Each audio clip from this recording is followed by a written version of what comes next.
হয়েছে আমরা কুষ্টের উদ্দেশ্যে আসলে কুষ্টের উদ্দেশ্যে রওনা না। এটা একটা হচ্ছে পূর্ণদৈর্ঘ্য বাংলা পুরাতন বাংলা ছায়াছবি নাটক কেন করিস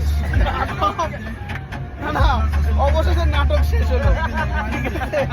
অবশেষে নাটক শেষ হওয়ার পরে আমরা সবাই যাচ্ছি এখন দেখে নাটকের মেন অভিনেতা মোশাররফ করিম, তারপরে আছে তার বন্ধু খান, তামিনুর রহমান, এটা হচ্ছে নয়ন, তামিনুর, বড় ভাইরা সব পিছনে বসে আছে। দেখো